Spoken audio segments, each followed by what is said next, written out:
और elected representatives के लिए जो असेंबली होती है ये सबसे बड़ा मंदिर है, जहां पे लोगों के इश्यूज को सरकार की नोटिस में लाया जाता है और उस मसले का हल सरकार करती है। लेकिन बड़ी बदकिस्मती है, मुझे लगता है कि बहुत डिसअपॉइंटिंग रहा। एक तो बहुत छोटा सेशन रहा और सारे एमएलएज को टाइम नहीं मिला अपने इलाके का, अपने क्षेत्र के मसले मसाइल उठाने के। और उसके बाद जो सरकार का रवैया होना चाहिए था, जब सरकार जवाब लेके आती है, रिप्लाई लेके आती है, हम भी सरकार में रहे हैं, मैं भी मिनिस्टर हूं, जब रिप्लाई लेके आती है कोई आर्गुमेंट होता है, कोई टेक्निकल बात होती है, कोई फिगर्स होता है, कोई लॉजिक होता है। नॉन सीरियसनेस इस सरकार की, कोई आर्गुमेंट नहीं, कोई फिगर नहीं, कोई फैक्ट नहीं, कोई उनके पास मतलब लॉजिक ही नहीं है।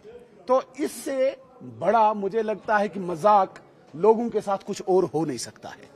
ये लोग उनके साथ मजाक कर रहे हैं और बार बार आपने देखा होगा रेजोल्यूशंस पे अननेसेसरी कोई मतलब जवाब ही नहीं होता है, वहां से गाना गाते हैं। करप्शन के चार्जेस सरकार पे लगे, कोई जवाब नहीं, कोई इन्वेस्टिगेशन नहीं। तो मुझे लगता है कि सरकार बेनकाब हो चुकी है और फेल हो चुकी है। और कुछ इंपॉर्टेंट बिल्स थी जो बिल्कुल उठी, कोई बिल ही नहीं लाए। इंपॉर्टेंट जो पब्लिक इंपॉर्टेंस के इश्यूज थे, जो रेजोल्यूशंस और बिल्स में थे, उनने लाए नहीं। जानबूझ के कुछ बिल्स को इतना लंबा खींचा, इतनी स्पीचेस करवा दी ताकि बाकी बिल्स ना आए, ताकि बाकी रेजोल्यूशंस ना आए। क्यों? सरकार भागना चाहती है, सरकार बेनकाब हो रही थी, उनका फेलियर लोगों के सामने आ रहा था, इसलिए वो भागना चाहते हैं। और अभी बड़गांव और नगरोटा पे भी इलेक्शंस हैं, बस कुछ ही दिन बचे अब सेशन के बाद। डेफिनेटली 9 नवंबर को तो लास्ट कैंपेन का दिन है और दोनों इन हलकों में भारतीय जनता पार्टी चुनाव लड़ रही है, पूरे दमखम के साथ, पूरी ताकत, पूरे जोश के साथ भारतीय जनता पार्टी दोनों असेंबली हलकों में चुनाव लड़ रही है। हम पूरी कोशिश करेंगे कि दोनों सीटें हम जीतें। बस आखिरी सवाल कि इंडिपेंडेंट कैंडिडेट से कुछ सुनने में आ रहा है कि आप लोगों की तरफ आ जाएंगे इवेंचुअली।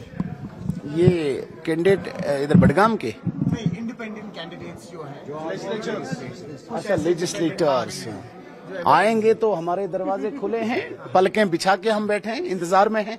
चार तो ले लिए आपने।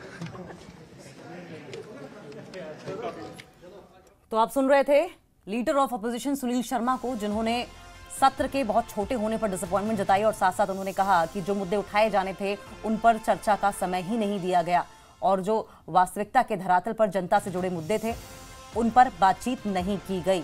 तारिगामी ने सत्र को बढ़ाने की मांग रखी थी, लेकिन उसके बावजूद मांग नहीं मानी गई। ब्यूरोक्रेसी को लेकर भी हमलावर रहा है विपक्ष और ऐसे में आपने देखा किस तरीके से पूरा का पूरा जो सेशन था वो हंगामेदार रहा। सजाद गनी लोन के साथ बीजेपी ने भी कई मुद्दे उठाए हैं। जम्मू कश्मीर विधानसभा सत्र का समापन हो गया, आज आखिरी दिन था और आज आखिरी दिन के बाद स्कूलों के अपग्रेडेशन और सड़कों का मुद्दा उठा। हालांकि डेली वेजर्स से लेके तमाम ऐसे मुद्दे थे, एम्प्लॉयमेंट का मुद्दा था जिन पर बातचीत होनी थी, लेकिन उन पर बातचीत संभव नहीं हो पाई। हालांकि कुछ बिल ऐसे भी थे जो पास किए गए, लेकिन ब्यूरोक्रेसी को लेकर लगातार विपक्ष हमलावर रहा है और साथ साथ आपदा को लेकर भी विपक्ष की ओर से हमला लगातार बोला जाता रहा। और यही हमला अभी भी जब आप leader of opposition Sunil Sharma को बोलते हुए सुन रहे थे तो उन्होंने भी कहा, साथ साथ बाईपोल इलेक्शंस पर भी उन्होंने बात की।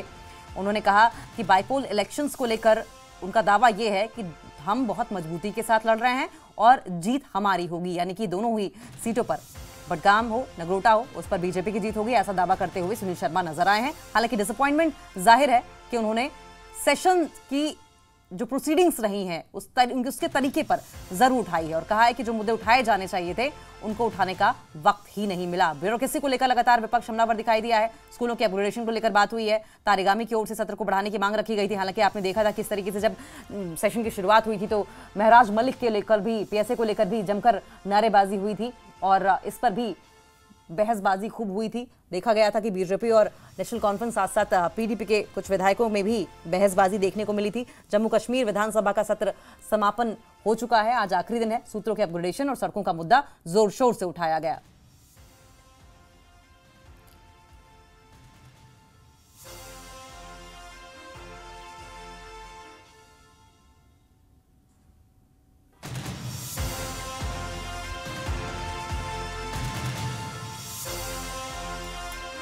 और इसी पर और ज्यादा जानकारी के लिए हमारे साथ सहयोगी सरोज जुड़ गए हैं। सरोज, आज सत्र का आखिरी दिन था, क्या हुआ डिटेल में बताएं। बिल्कुल अंकिता, आपको बताएं कि काफ़ी वक्त के बाद लोगों को इंतज़ार था कि जो ये सेशन है इसमें कुछ इश्यूज़ हैं जो एड्रेस किए जाएंगे, जिसमें से रैशनलाइजेशन ऑफ रिजर्वेशन थी या रेगुलराइजेशन ऑफ डेली वेजेस का इशू था, फायर एस्पिरेंट्स थे या कई सारे ऐसे लोग थे जिनके इश्यूज़ थे, जिनकी रिप्रेजेंटेशन मिसिंग थी उनके पर्टिकुलर कॉन्स्टिट्यूएंसीज से। और उम्मीद यही थी कि 6 दिन का जो स्तर चलेगा इसमें वो इश्यूज़ डिस्कस किए जाएंगे। लेकिन आप खुद जानते हैं, हालांकि कई सारी बिल्स हैं जिनका अप्रूवल मिला है, लेकिन जो रियल इश्यूज़ है वो यहाँ डिस्कस नहीं हुए, और ऐसा यहाँ की तमाम पॉलिटिकल पार्टीज के एमएलएज जो हैं वो कह रहे हैं। देखें, अभी अगर हम कुल मिला के बात करें तो कई सारी ऐसी इंपॉर्टेंट बिल्स थी जो टेबल की गई, जिस पे अप्रूवल मिला है, जिसमें से आज जम्मू कश्मीर JNK के जो GST रिफॉर्म्स है 2017 की, उस पर भी सीएम उमर अब्दुल्ला ने अमेंडमेंट्स का एक प्रस्ताव लाया था। ये कंटिन्यूएशन में थी जो डिप्टी सीएम ने जब पिछला सेशन हुआ था जम्मू में मार्च के महीने में, उसके हवाले से ली थी। और एम और ऑब्जेक्टिव यही था कि जो ये जम्मू कश्मीर GST बिल है इसको अलाइन किया जाए जो इस वक्त सेंटर के साथ फॉर्मूला चल रहा है, क्योंकि फेडरल सिस्टम है। खुद सीएम उमर अब्दुल्ला ने कहा, और उनको तमाम जो एमएलएज हैं उनका आश्वासन मिला, उनका वोट मिला और ये बिल पास कर दी गई। साथ ही साथ आपको बताइए, क्वेश्चन आ रहा आज कई सारे एमएलएज अपनी कॉन्स्टिट्यूएंसीज से, उन्होंने क्वेश्चंस पूछे कंसर्न मिनिस्टर्स से, जिसमें से स्पेशल फोकस रहा, अगर आप बात करें तो हेल्थ और एजुकेशन मिनिस्टर सकीना यतू पे कई सारे सवालात उनसे पूछे गए। भाजपा के एमएलएज की तरफ से जम्मू रीजन से या कश्मीर के जो एमएलएज हैं अपने अपनी कॉन्स्टिट्यूएंसीज से, कॉलेजेस पे स्पेशल फोकस रहा कि कई सारे एमएलएज डिमांड कर रहे हैं कि विमेन कॉलेज उनकी कॉन्स्टिट्यूएंसी में मिलना चाहिए, जिस पर क्लियरली एजुकेशन मिनिस्टर ने कहा कि हमारे पास अभी 52 ऐसे कॉलेजेस हैं जहां पर रोल बहुत कम है, इस वक्त वेकेंट है। तो कहीं ना कहीं हमें हर गली नुक्कड़ में अगर कॉलेज खोलना है तो वो एजुकेशन सिस्टम पे एक बहुत बड़ा फिर प्रॉब्लम होगा।